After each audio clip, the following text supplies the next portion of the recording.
I know this is going to be a sensitive topic for this video that I just worded for the title of this video.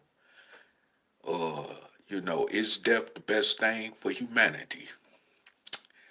I'm going to say this here to you audience out there in YouTube land and wherever you're watching this video from throughout rest of social media or Facebook, and as well as in the comment section, and for those of you that's going to be watching this video at another time or so whenever. But however, let me say this here, as I, look at this planet and what's going on throughout this world, especially here in my own backyard, of course, which is the unquote good old US of A. You notice I said the unquote good old US of A, right? Okay. I have to say this is that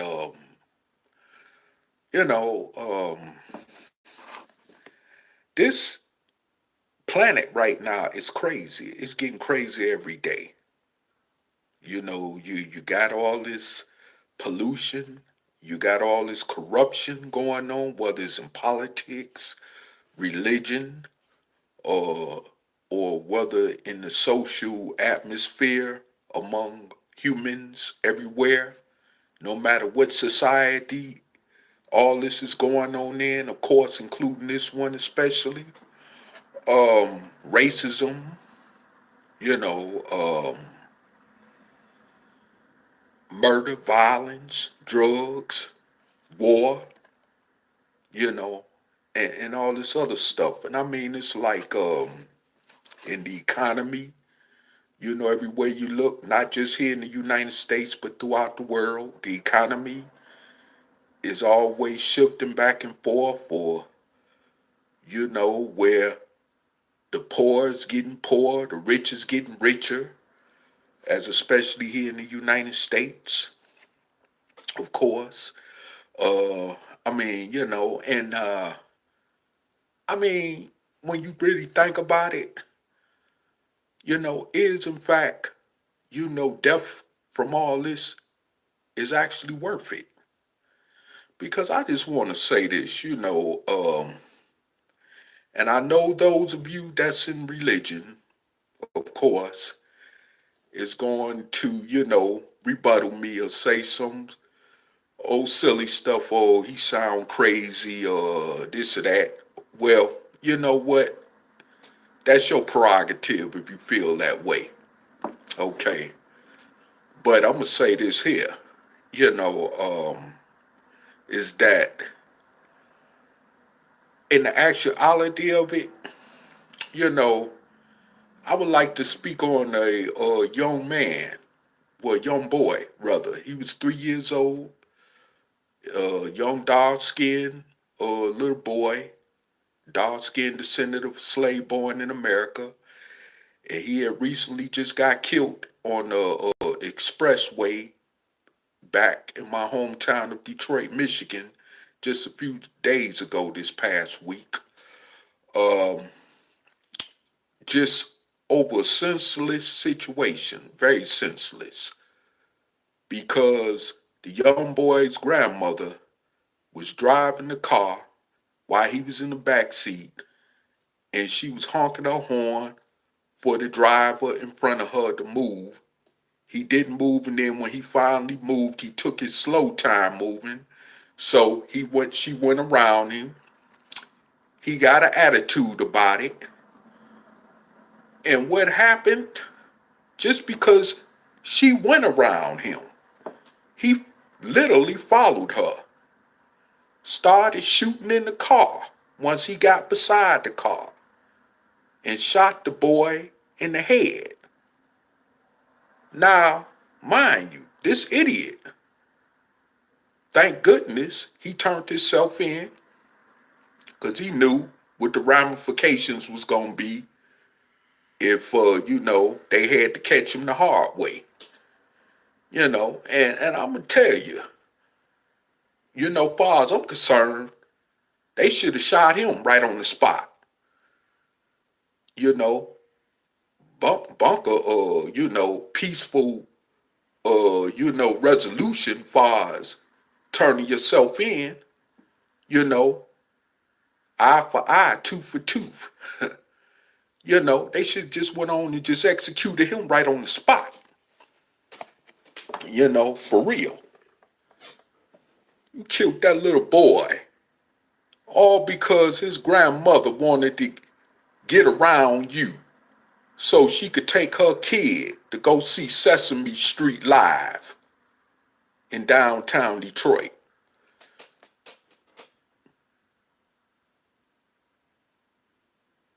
I mean, and this is a black on black killing, by the way.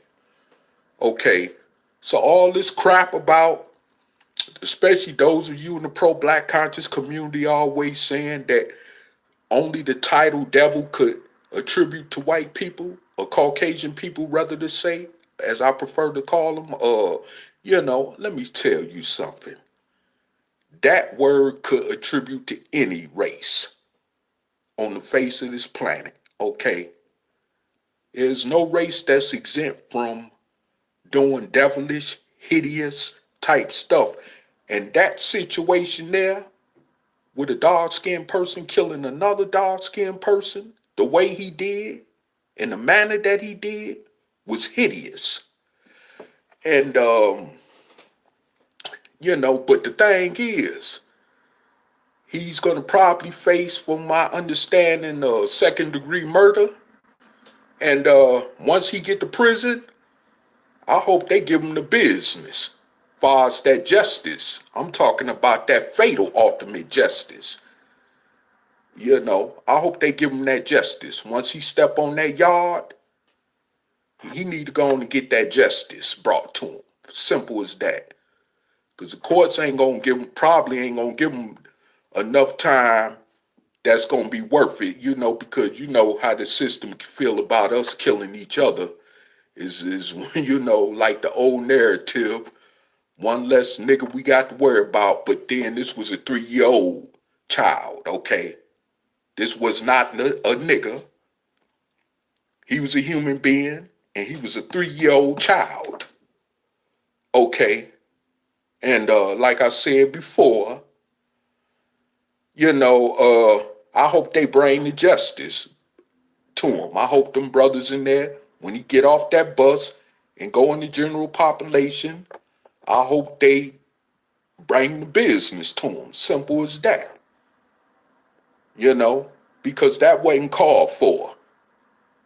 You killing a 3-year-old child over something senseless like that. And my thing is this, is that, man, I'm going to say this here. One thing about that 3-year-old little boy, black boy, he ain't got to worry about. And the reason I say this, and number one, before I even go further with this, no disrespect to him, nor his family, and I'm definitely, my condolence go to his family, number one, on that note. Number two, at least the young man ain't got to worry about going through what many of us, including myself, had to go through. Growing up with the pains of worrying about how we gonna make it day to day, especially in an urban repository like Detroit. Just to begin with, okay? Just like in an urban repository like Chicago or St. Louis or Atlanta or New Orleans, or Jackson, Mississippi, or Baltimore, Maryland, or Newark, New Jersey, you know what I'm saying? Somewhere like that. You ain't got to worry about even the fact that he may just get shot just because he looked at somebody wrong. He ain't got to grow up worrying about somebody killing him over somebody's girlfriend or some stupid stuff like that. He ain't got to worry about some racist cop who want to blow his head off just because he dark skinned. He ain't got to suffer none of that. So in retrospect, once again, no disrespect to him, nor his family, of course, but I have to tell the truth. He ain't got to worry about that. He's gone. He ain't got to suffer what comes along just with being a black male, period, here in America. He ain't got to worry about none of that. And that's the reality of it. Just like it is for millions of us, especially as dark-skinned male descendants of slaves born in America, in this country. That is just simply the reality of it. I don't care how we try to paint it, how we try to, spice it up with religious tradition or whatever. It is what it is. Simple as that.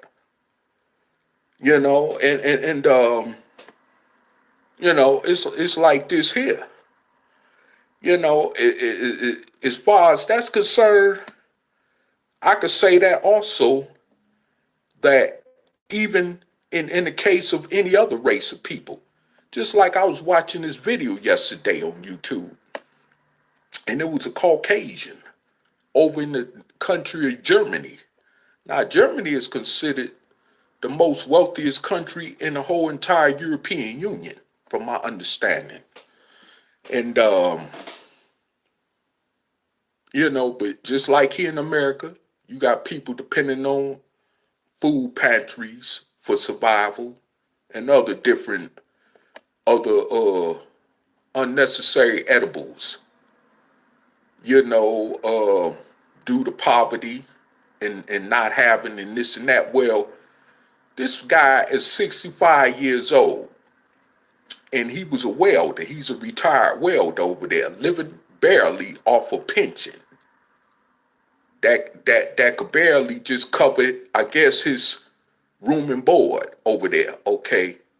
Because every day he has resorted to where he goes out in the streets in Hamburg, Germany, which is also one of the most expensive cities in Germany, to pick up bottles just to substitute his retirement pension income.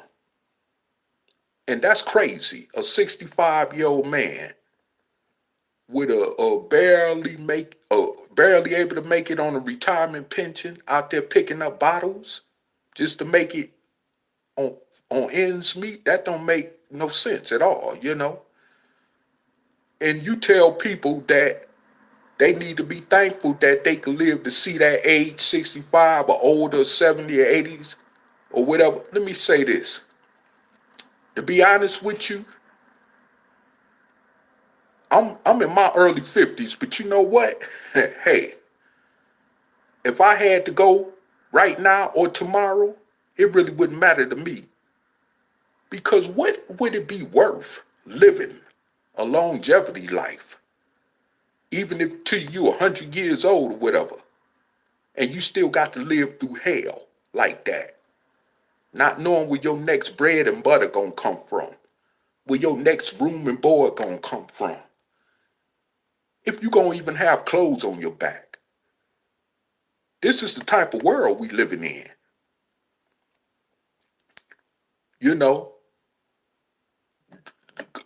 Nations, including America, because America is not exempt, like I've always said in my videos, it's not exempt from us going in a depression or recession, rather to say, to where we may lose everything we have economically. And that ain't no different like over in Europe. Like in the case of that 65-year-old man I was talking about that's in Germany. Things is happening throughout this world where things is constantly revolving every day, changing.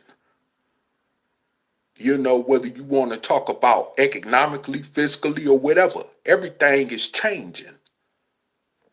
countries is economically falling, even though while others is rising, but other countries is always constantly falling. Look at Venezuela. Look what they going through in that country. It costs, 250 some American dollars just to buy a hamburger in Venezuela. I spoke about that in another video, matter of fact. You know, people got to go in the river or in the water, nasty water, polluted water, just to pick out, stuff in the water that they could use to make them a little money. Pick up scrap and stuff, I guess, out of dirty, nasty water just to make money. Risk their health and all kind of stuff because of the conditions they living under in that country of Venezuela in South America. And I mean, that's hell. That is definitely hell. So you saying that it's good to keep living longer, even to you of great gray hair age to 100 or past 100? That's hell. And just like that little boy that I mentioned that died in Detroit, hey, you know what? Like I said, he wasn't even of the age where he knew better. Think about that. He died at a time where he was not even of age, where he knew better, okay? And you know what? Just like myself, that should have happened to a whole bunch of us, especially those of us who are dark-skinned descendants of slaves born here in America. That should have happened to a bunch of us. Because as we see, things is constantly getting worse and worse and worse. We don't see no signs of it getting better, at least not at this time. But we know it's getting worse. It's always getting worse, and it's like this. I feel like, at this point in time that we need to really consider, in fact, does it really matter if we even die? It shouldn't even, dying should be more embraced than rejected. Because once you gone, you gone. It's like I heard this brother, Marvin Muhammad, who's the leader of the New Nation of Islam, say, earlier in a video that he made, I guess from this morning or earlier, part afternoon, where he said something, he quoted something out the scriptures where he was saying, he was telling some Christian that once you're dead, you're dead. Like he said, when you sleep, you still got that consciousness awoke in you, but once you dead and gone, that's it. You ain't feeling nothing. So in other words, you ain't worried about nothing. You ain't got no worries of nothing. You just dead and gone. It's just that simple. And that's the beauty part about it, whether we want to realize it or not. Because you know what? When we're born as human beings, first of all, we got to understand something. That once we are born in this world, that's the moment we start dying. As each second ticks off, as each minute ticks past us, whether seconds, we are getting older, and that means we're dying at every second. So why not embrace the fact that one day, sooner or later, we gonna all leave here some kind of way. I mean, it is what it is. When it's time to go, it's time to go. It's just that simple. And we need to be embracive of that. Especially at least to know that once we're gone, we ain't got to suffer here, not as far as anywhere else. And let those of you in religion tell it.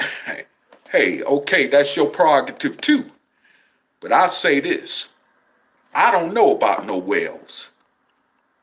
I just guess I have to wait and see what happened once I know I'm not breathing any longer. But I know one thing, I ain't got to deal with this crap here. Call hell on planet Earth, like that rap group Mobb Deep said in the song back in the 1990s. You know, at least I ain't got to deal with that here on this planet. You know, and that's just real. You know, I ain't got to deal with this crap. And we all, like I say, as human beings, no matter what race or culture or nationality we come from, we should be able to have that same attitude and embrace that. Whether you want to realize it or not. Because all of our day is coming. We all got a day that's coming. You know. And we might as well just at least know and accept the fact that, look, okay, I live my life. It's time for me to go. But at least I ain't got to deal with the rest of this bull crap here. Because, I mean, listen. First of all, when you talk about hell on earth, you're talking about every day waking up to a 9 to 5, working like a Hebrew slave, just like that 65-year-old man over there in Germany had to do all his life, just to come up with nothing but crumbs, and then have to end up picking up bottles just to make a little extra change, digging in garbage cans just to pick up bottles and stuff, just so he could have a little extra to eat on his plate. I mean, come on. Just so he could have a cup of coffee. I mean, come on. For real? Is that what life is all about? You know, just like I want to critique something my brother Taalik said, who I'm ad assistant to, administrative assistant to on this platform of Operation Exodus Mississippi, aka Reality Temple Ministries on Earth.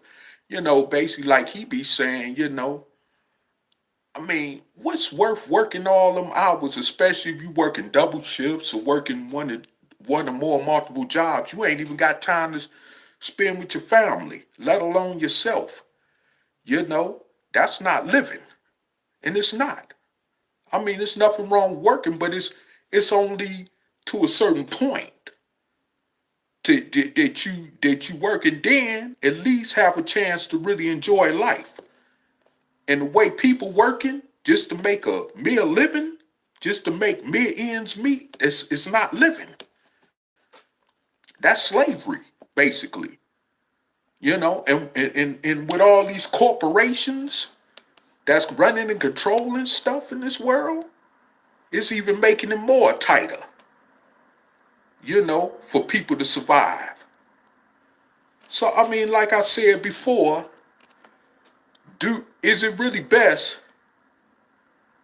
that humanity just go on and embrace death in whatever form or manner that they may have to come across death someday or sooner or later on in life? Because, I mean, at this point in time, we're living in hell. And like I said, it ain't getting no easier, it's getting worse. You know, especially with the halves who don't give a damn about the so-called 1% who ain't got nothing. You know, so like I said before, you know, I mean, just like I'm thinking about, you know, just like this crazy stuff I saw on the video. You know, this brother was talking about how this other brother got out the penitentiary down in Florida, and had sex and impregnated his own 17-year-old daughter. Now, that child that was born to that 17-year-old, you know, it's got to grow up and realize one day that not only is she the granddaughter of a man that laid in bed with her mama to have her, but also that's her granddaddy?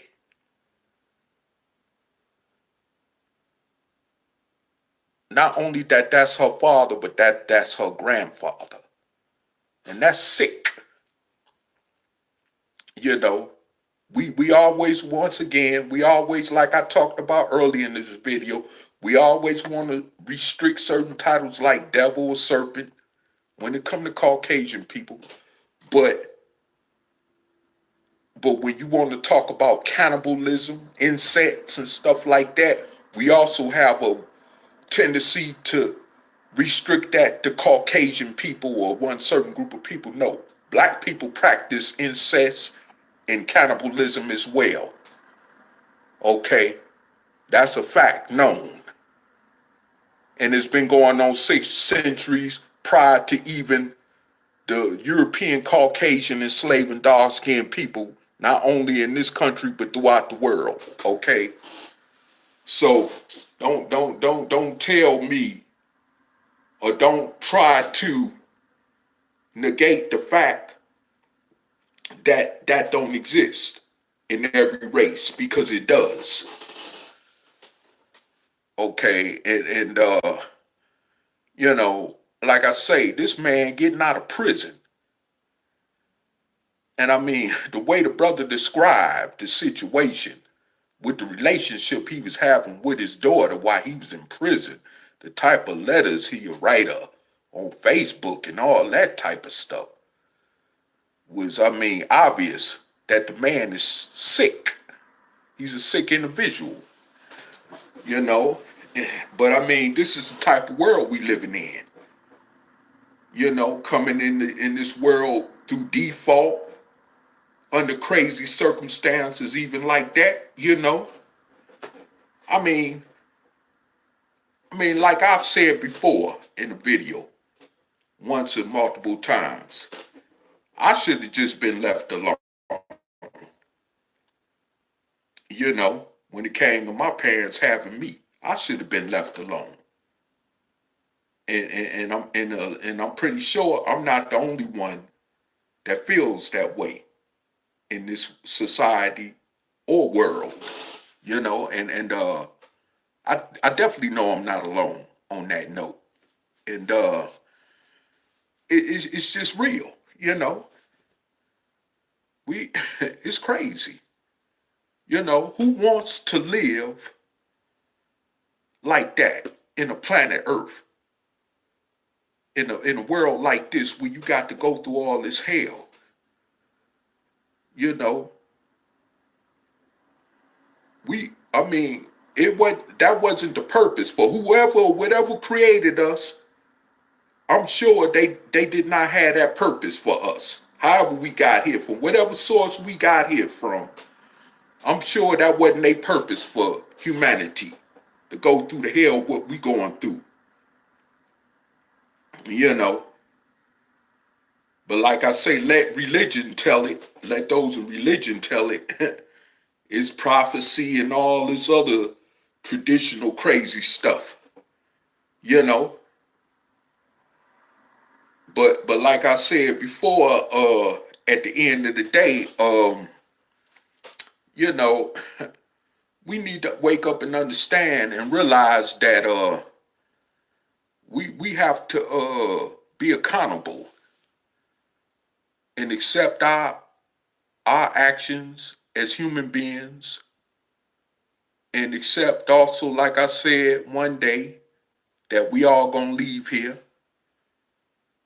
and we gonna be done with this. No matter what happens from that point on, it don't really matter. And we should be able to embrace that. Because I mean, to be dead rather than deal with this crap, you want to talk about heaven? That's in itself heaven. Just when you want to look at the word or the definition of heaven itself, let's consider that heaven. How about that? And we ain't got to deal with this here. You know, because at the end of the day, you know, it's really, unless humans are willing to change what's going on in this earth, I mean 1,000 times around, to where it'll be a worthy purpose to be here. And you know what? I'm gonna speak on something too. I wasn't gonna bring this up in this topic, but I'm gonna speak on something. You know, hold up for a second.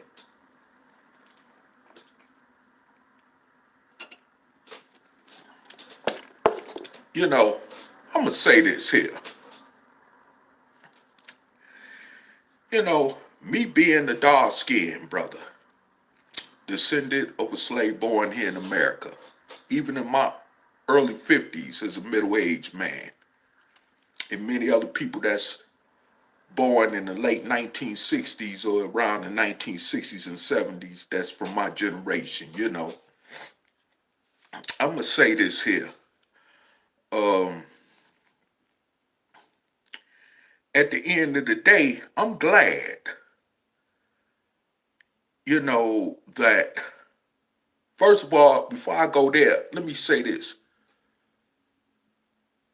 Being a man is not about merely having a job, because we know what comes along with having a job, as I explained earlier, which is slavery in terms and the manner of what a job is supposed to be according to the standards of this society that we live in. Okay, but being a man is not being merely a responsible father or husband. Being a man is being a man by protecting your children and women from racist police beating on them and killing them. Okay, that's a real man. That's not a reality that exists in this country, at least. Okay, so that's hell. And like I said before, that 3-year-old kid ain't got to worry about living under the circumstances of that hell. Although not to excuse the way he died either. I'm not making up no excuses at all for that. But it happened, and since it happened, at least he ain't got to worry about going through that. He ain't got to worry about living to his early 50s like I did, growing up in an urban repository like Detroit, or Chicago, or Baltimore, or Washington, D.C., or New York City, or Buffalo, New York, or Philadelphia. You know what I'm saying? Knowing what it is to live in hell as a dark-skinned descendant of a slave born in America, knowing what it is to have to watch your back because some racist cop might want to blow your head off, or because of somebody looking like you might want to blow your head off over something silly. Just like that 24-year-old brother who shot that 3-year-old little boy for nothing. Senseless. This is the type of idiotic world we live in. You know, so like I said, I'm glad I was finna once again go into though this. To those that's in my generation, at least I don't have no kids, okay? I don't have no grandkids. Okay, I do have a niece and a grandniece, but neither here nor less, I don't have no children or grandchildren of my own. Okay, and you know, I'm glad that I don't. You know, I'm glad that I don't. I really am glad that I don't. And even, and you know, I could still have kids if I want to, even at my age of being in my early 50s. But, and even if I could afford to take care of them and all that, but still then, that's not an option for me, you know, because I wouldn't want to bring no child like that into a crazy world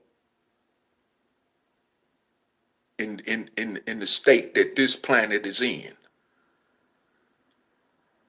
as far as just to suffer the ills and woes and to have to deal with the ramifications of what it is just to be human living in this world, especially a dark-skinned one.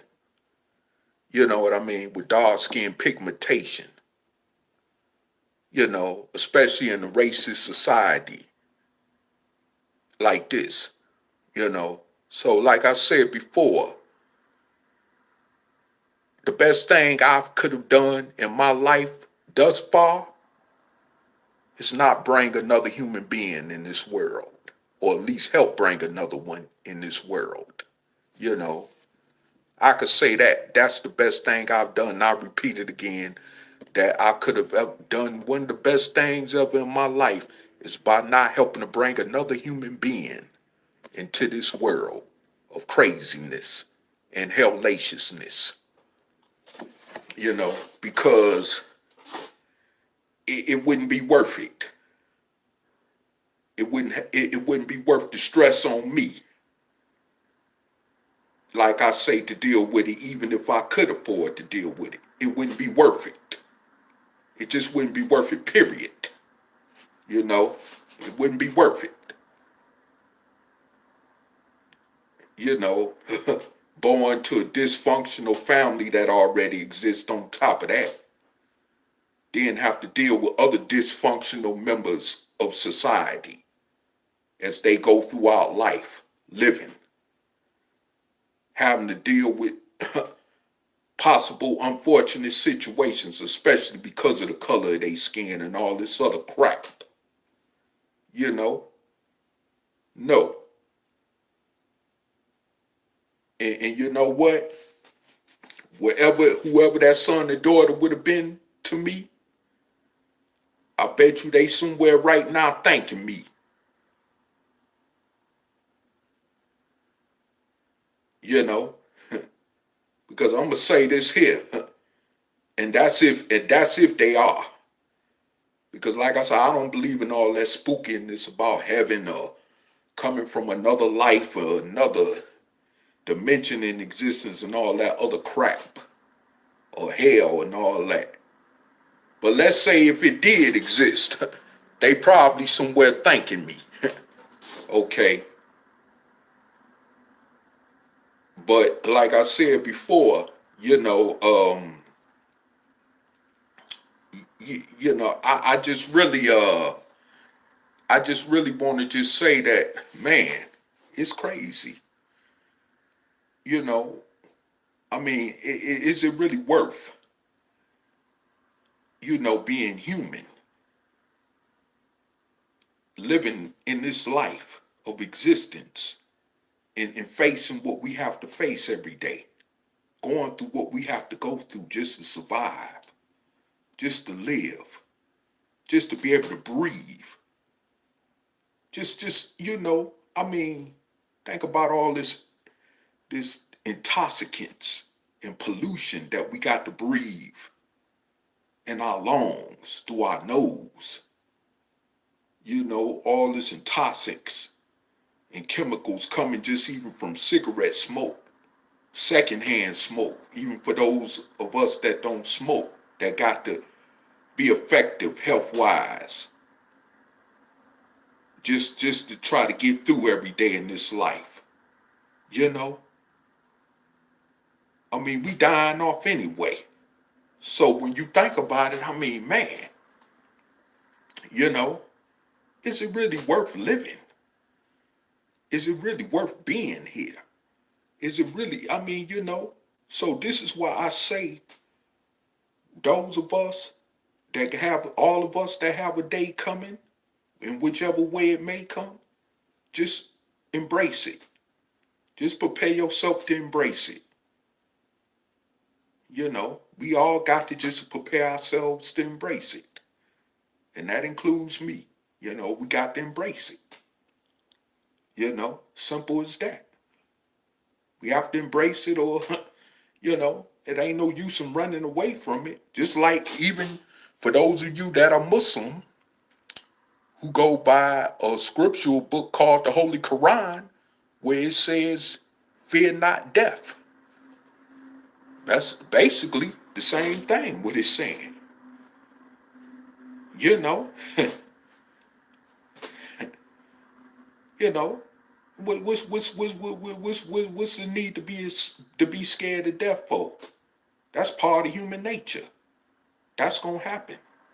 These other species, whether birds, you know, squirrels, and other animals, you know, and different other species like spiders, ants, they don't fear death. And believe me, they live in much more worse conditions. I mean, they live in conditions like, you know, they could go at any time. Some of them live in certain conditions where they could die just quicker than the drop of a dime. Drop of a dime, just because of the type of existence they live in as a species. But they don't worry about death. Some of them don't even live longer than days or months in this planet, or years. Some of them don't even live a year, more than a year. And that's according to science, nature, facts.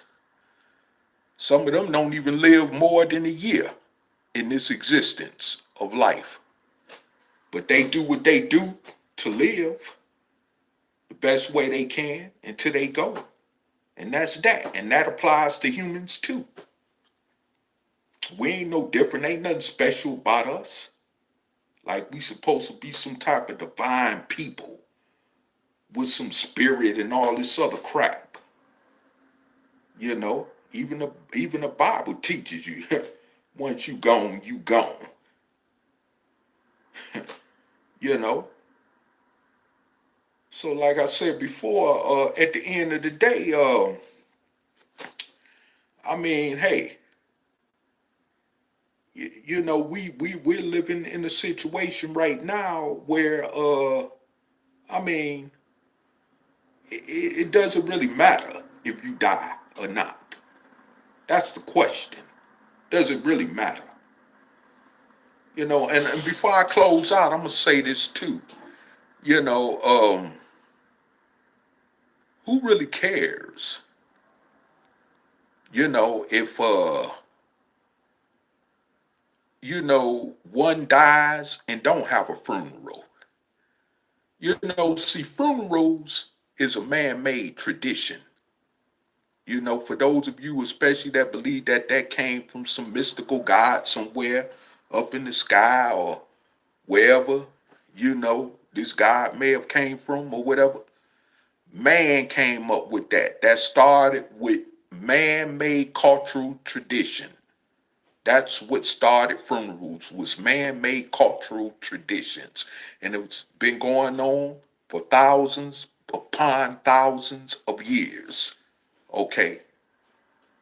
And this is a tradition. Okay. This is a tradition that really, in today's world, is a money maker. Because you got people getting made off of people's death. Okay. Suffering and death. Just like with these funeral homes, like back home where I'm from in Detroit. That's not properly buried, making it to where people get buried. Leaving their bodies up in ceilings and all this kind of stuff. Dead corpse being found in ceilings. Like with this one funeral home back where I'm from, called Perry Funeral Home. No, Cantrell Funeral Home in Detroit, with little infant fetuses was found up in ceilings and stuff being hidden after they promised people's the dead, deceased loved ones, that they would give them a proper burial, even though they couldn't pay them enough money to do it. So they just left they dead, body parts up in the damn ceiling. Yeah, they need to be prosecuted for that. They really do. And hopefully they get prosecuted for that, from what I heard, which was talk going around about that. But I hope they do. They need to be held accountable for that. That's crazy. But like I say, but the thing about it is, this is one reason why it don't matter how a person die. Because I guarantee you, before man-made funerals was invented through cultural tradition and eventually religious tradition as well, that got mixed in that. When humans died, I guarantee you, they just simply returned back to the essence, as they say in religion. They returned back to the ground where they supposedly came from. They just died, simple as that. They was gone. They lived their lives and died off and moved on. It wasn't no funeral or no gathering, mourning and all that, crying and huffing and puffing and all that, shouting, and especially when you got fake people at your funeral who didn't like you or that was hating on you and all that crap, talking about, oh, they sorry for you. I don't need that when I die anyway. And if they do got to lay my body in the mortuary, wherever they call that place where they just put a tag on your toe until somebody come claim your body, so be it. That don't matter to me. Long as I know I lived a life with dignity, with some kind of dignity, until the moment I stop breathing, that's all that's gonna matter to me. Because once I'm gone, the rest of that crap, bars, how I'ma be buried, how I'ma go in the ground, if that happened, if I'll be cremated, all that don't matter. Because what's gonna matter the most is that I'm going away from this hell on earth. Once again, as I critique my brother's Mob Deep saying back in the 90s, As by the way, Protege, who died, I think a couple of years ago, that one member of that group, may he rest in peace also. But like I said before, his name is Protege. Yeah, may that brother rest in peace. Yeah. It is what it is. We ain't got time for this crap. This is reality. And for those of you, of course, that still want to live in fantasy land, a fairy tale land, you simply don't want to accept this reality for what it is. But it's just simply the reality. That just ain't going to change unless, like I say, unless mankind does something to change it in terms of the way we live on earth. But other than that, as far as the situation and what comes along with it naturally in terms of death, these facts cannot be negated. No matter how you try to spice it up or paint it or whatever, it is what it is. So with that said, I'm going to have to go on with the rest of my day. But I just want to just lay that down, and make this point in this video just to remind us that, hey, it may be worth us dying off. I mean, the way this situation with this planet is in terms of the conditions that humanity is under as a whole. And with that